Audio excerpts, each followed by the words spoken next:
Hi everyone, it's Magdalena, Wolf of Coins. Thank you so much for tuning in. Today, a funny story. This is the first deck ever that I have sold and rebought again. And this is the Golden Tarot of the Renaissance, or known also as the Estensi Tarot. So as you see, it really is new. It really is. It has just arrived today.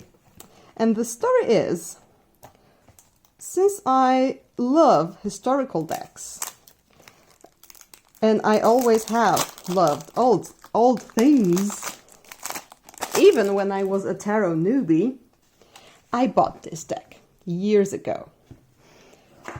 However, I couldn't really read with this deck because it is really a deck not made with so-called traditional meanings. Well, there is a little white book, but some cards are just leave you scratching your head when you're a beginner. So yeah, I decided it's not for me, and I sold this deck. And I see that the backs are different to the copy that I used to have. Interesting. Well, anyway, a couple of words about the deck. So-called Estensi Tarot, published by Lo Scarabeo. You probably know this little scarab crest here. So this is a deck that is a recreation of a historical deck from 15th century. Yes, from Ferrara, painted around 1470. However, only 17 cards are preserved to this day. So the rest have to be reconstructed. And first of all, it is a deck fully repainted by, Joe Dworkin and Giordano Berti was the person to, design it in a way. So not only are the atouts recreated from other decks, but also the pips have little scenes on them. So this is an interesting combo of a historical deck with illustrated scenic pips. However, the pips are inspired by frescoes from the era, from the Renaissance. So it says here, my interest therefore shifted to the marvelous cycle of frescoes that Duke Borso d'Este had painted in the Hall of the Months in Palazzo Schifanoia. So it was created between 1469 and 1471, so it's exactly the same time when the cards were created. So this is it. This is a deck of Renaissance. Plus it has these nice golden foils. So why did I repurchase this deck, you would ask? So first of all, of course, again, I love historical decks, but that's not the only reason. Recently, I have discovered how much I love these types of decks, because I have here also by Lo Scarabeo, this is the Golden Botticelli Tarot. So let me present you. This is the same idea, kind of. There are no original tarot cards recreated in this deck. This deck is a tarot deck made with images from Botticelli's paintings, but also repainted and changed here and there to look as a tarot deck. Anyway, there are examples of very, very famous paintings, like this Venus here, Three Graces, Judith, and so on. But also there are some less known images, and they are so evocative, like these, for example, or like this one. They really make a great reader for me when I don't mind the actually whether it's swords, wands, or whatever. I just look at the picture, so I read visually, but they they read great, really great.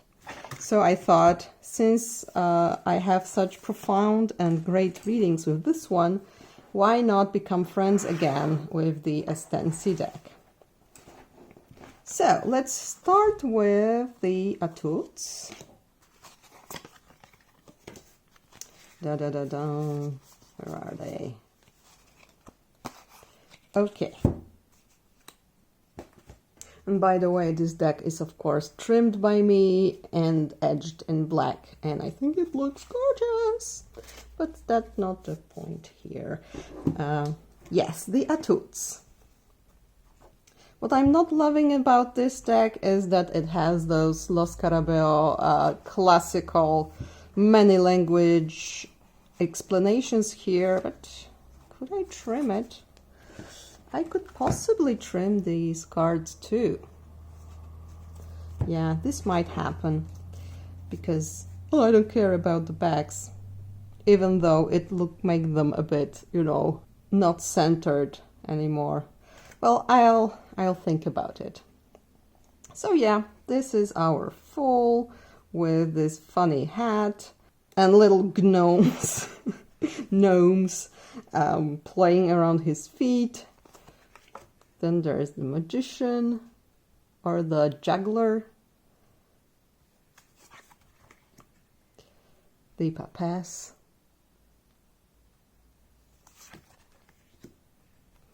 the empress. Let me see which cards were... Okay, which card were recreated, because I don't remember anymore. So only 16 trionfi, so the Atouts, 16 Atouts and 1 Knave of Swords. But he was disregarded by the creators because he didn't really fit anything here, I suppose. Oh yeah, so as for the numbered cards and the court figures, the historical examples are so few and so uninteresting that I preferred eliminating even the surviving Knave of Swords. Well, his choice. So what do we have? 16 trionfi. Oh, but it doesn't say which ones exactly. So we don't know. Well, it needs some research. But yeah, the Empress here, very classical. She has a trident though. I mean, it's a traditional staff, but it looks like a trident, doesn't it?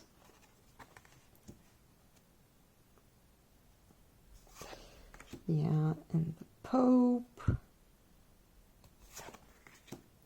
And I believe this one is original. I mean, based on the original, repainted by the artist. But yeah, the lover card was marriage procession or dance or something like that. The Chariot is very funny. Yeah, Justice. What's interesting here? So I grabbed my Rosenwald Tarot by Sullivan Hismans, and this is a deck from around the end of 15th, the beginning of 16th century. So from the little white book, we read that to replace the missing trionfi, the authors used decks such as Ercole I d'Este Tarot, and Leiber Tarot. But as we can see, also in Rosenwald Tarot we have similar features, like this web-like halo, and also quite similar images. So the Pope is holding keys. Here he's holding just one key, but he's also beardless, which is quite interesting in regards to the later imagery. Then the Emperor also has this orb here, and the trident that I mentioned is also present here, just in a different shape, but it's there. Then again, the Empress has the orb, the sphere, and the trident. The Papess holds a key, and this one here also. But this one from the Rosenwald also has a book, which is quite cool, just like in the Marseille.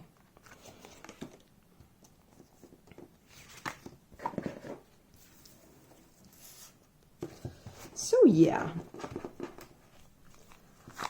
then we go to the Hermit. This is a classical representation as the Father Time. Then I love this. This is with the donkey at the top, and the characters here speak in Latin, of course. So this is regno, I'm ruling. Then regnavi, so I ruled.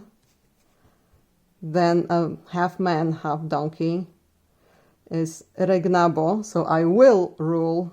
And this guy here, suni sine regno. I'm not sure what it means. If anyone knows, please let me know what this part means. Suni sine. Sine is without. But what is this? I don't know. Anyway, it's funny. And what I really wanted to show you, this is why I went for the Rosenwald Tarot, was the Strength card, with the column. Because here we also have a column. And this is one of like two classical. It doesn't have to be with the lion. It doesn't have to be a person fighting a lion. It can be a woman with a column. Here, this one is breaking the column. Here, this one is just holding it. So that's interesting. Oh yeah. Here we also have donkey-like people. It's also like a traditional image of the Wheel of Fortune. Okay, so the Hanged Man, so the Judas traitor. We also have him. I feel like this video is turning into a Estensi Rosenwald comparison, but we will be soon done with the Atuts, so you know. But anyway, I had to show this to you. I mean, seriously. This was the tradition with the bags of gold. We have this in the Visconti. So I don't know which cards are inspired by other from the contemporary decks, but this certainly is a classic. This is so cool. I love this death. And incidentally, yeah, very similar. Stomp, stomp. Then again, Temperance with the web-like halo and pouring in the same manner. Also sitting. The Devil is of course recreated. That much I do remember because he's usually recreated. He is usually missing from the deck. If you're interested, this is the Rosenwald. He's very cute. The Tower. The Star. This is the Stella Maris, so the Star of the Sea. The moon is with astrologers. We know this style also from the Vieille Tarot, where there's an astrologer on the star card.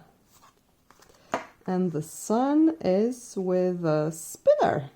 There's a lady with the staff and the spindle here, which is also interesting because in the Vieille we have a spinning woman on the moon card.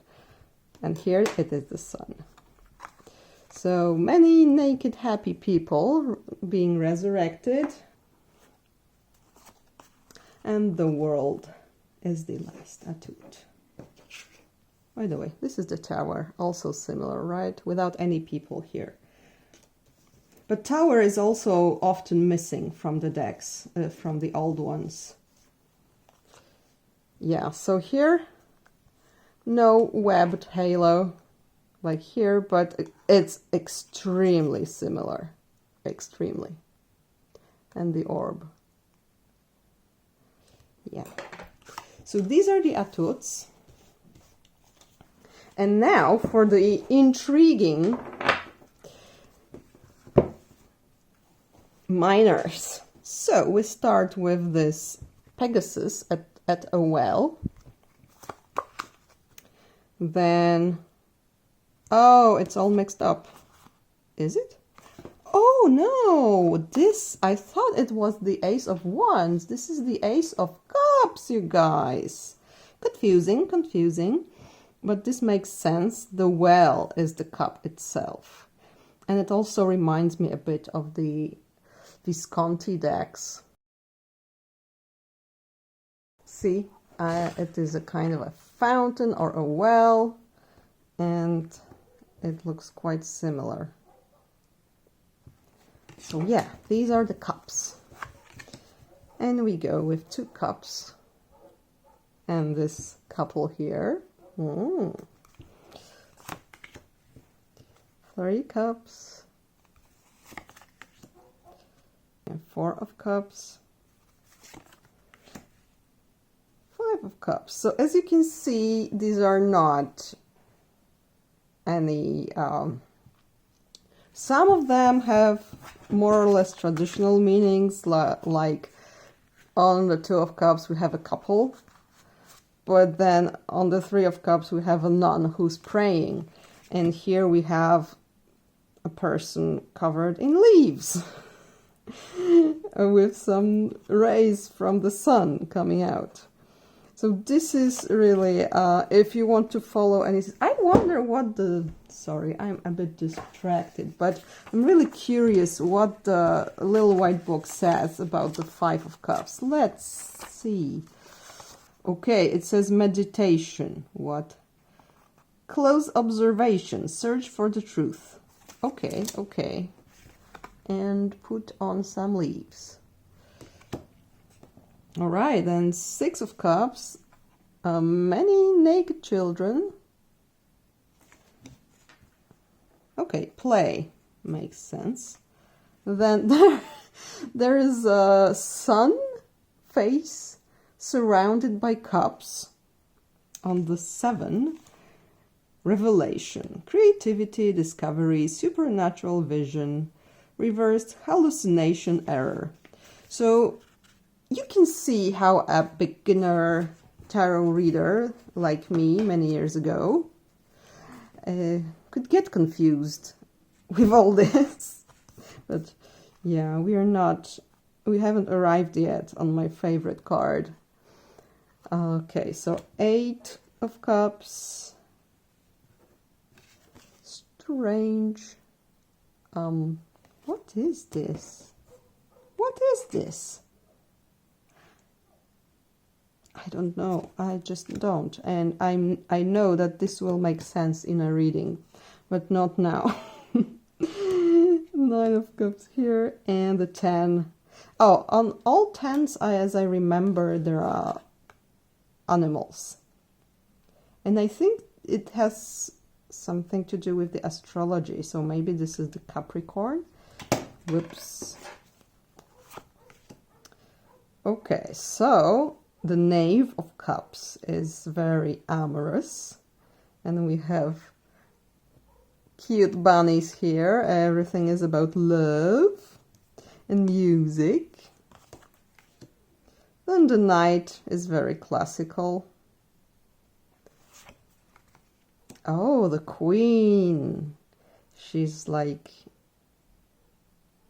maybe she's giving him a quest, but he is, wow, he's her prisoner or something. He's the prisoner of her love. Oh, and the king is very, it reminds me like of King Mark from the Tristan and Isolde story, like King Mark and Isolde and Tristan, who's in love with her. Okay, pentacles. Yeah, what do you make of this? Ace of Pentacles.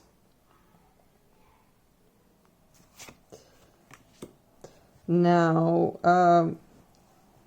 remember, these are images from frescoes, so they probably meant something, but out of the context, you see very strange images here. Okay, this is actually perfect for 3 of coins for the Rider-Waite-Smith system. Ah, yeah. Oh, I remember this guy. The guy with the swine leg. Awesome. He doesn't have shoes. Only stockings. And then 5 of coins. Oh, wow. So this is like a devil kind of person with these feet. I'm telling you, this will be amazing to read. Also, like on spiritual topics. 7 of deniers or coins. This would make more sense for the 6, don't you think?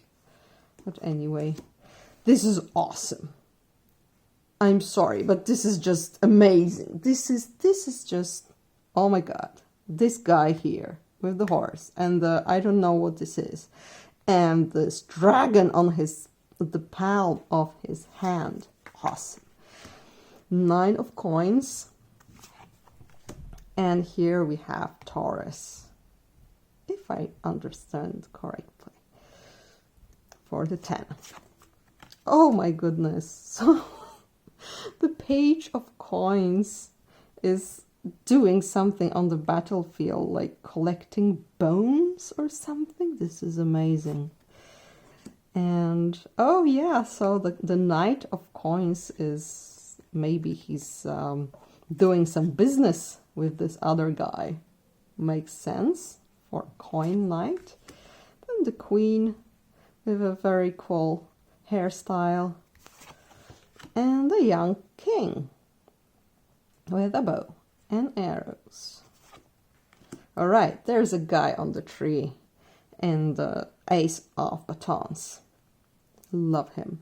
Oh, look at that. I didn't pay attention before, but here in the corners there are differences, plus there are differences in the frames.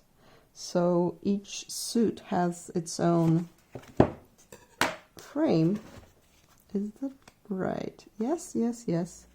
So they have different frames, the études and the different suits. That's a nice touch. Of course, this is added by the authors of the deck. Yeah, so the 2 of Wands has always baffled me. I mean, it was hard to imagine this to have any relevance as a beginner tarot reader. These days, of course, I would say a person who lost their power, who's impotent, who is just bleeding but doing nothing about it, and so on and so on. But when I was a beginner, I was like, oh my God, what did they do to him? And he's like fine with it. Oh my goodness. But yeah. This is my favorite card. This is the card that made me most baffled at the time. This I love too. It's the Three of Wands, and they have like three. Are these? Yeah, these staffs, because these are not spindles. These are the staffs, and she even has some fiber on her distaff, and these are spinners. Then the Four, not very extravagant, but again could appear in a reading when we get a message about motherly support, or speaking to our inner child, and so on. This is so random. I mean, look at this detail. What's going on? It's probably symbolic and it makes sense on the frescoes, but it's just so much fun. The Corn Lady on the 6, a kind of like Persephone character. There is also wine there. Okay, a hunter, possibly, with a dog. 7 of Wands. And there's this guy doing stuff on the tree. I don't know. Do you have any idea what these boxes might be on a bare tree? And the 9 of Wands. Oh, but there is no animal on the 10. Or maybe these are the, how they're called, angels that represent Scorpio or something. Wait. Anyway, angels. Then the page is cutting something in this. Oh, I don't know the word for it. You know, when the tree grows nicely and then has beautiful flowers going down. Oh, forgot. Okay, the Knight. So the Knights are like most normal, I think, in here. The Queen has a book and an armor like Athena, with Medusa crest here, and some naked kids. Then this is the King. He likes music. And lastly, the Swords. Justitia. So, justice. And here, yeah, there is some kind of a deal being struck. Let's do it without violence, shall we? 3 of Swords with the swords and the tree. Oh, that's so sad. I hate it when people hurt trees. 4 of Swords. There is again a strange object in his hand. And these guys, 5 of Swords, they are soldiers. Oh, 6 of Swords. This is a callback to Rider-Waite-Smith, I believe, because they are like traveling somewhere. But with griffins pulling the cart. How awesome is that? Oh, okay. That's dangerous. 7, 8. Oh, this is also. Oh, this is not the saddest yet. But yeah, execution here. This is the next step. This is like even without any head. I wonder what this was about on the frescoes. And lastly, Leo here. And a guy with flowy ribbons. And the page likes to announce his presence. Oh, there are a lot of people on the Knight card. Oh, the Queen of Swords. I think this is a callback to the like really fortune-telling-y tradition where the Queen of Swords is a widow. So maybe that's what it is about. And the Young King. So this is it. This is my old new deck. I think I will be having a lot of fun with it. Sorry for the noise. My son is having friends over and they are very loud. Anyway, please let me know what you think. Did you have any favorite card? Please let me know if you had a favorite card here. Yeah, and do you have similar decks to, for example, this and the Golden Botticelli, where the art was used not in an unchanged way, like just a reproduction, but somehow changed to resemble a tarot deck? And which one of these is your favorite? Please let me know and have a lovely day. Bye. Oh yeah, and I always forget about that, but if you don't know yet, I've opened an Etsy shop where you can book a reading with me or purchase my Tarot de Marseille video course, or find some other fun things like Book of Shadows inserts for the season of spring. And of course, if you've enjoyed this video, please like and subscribe. Bye.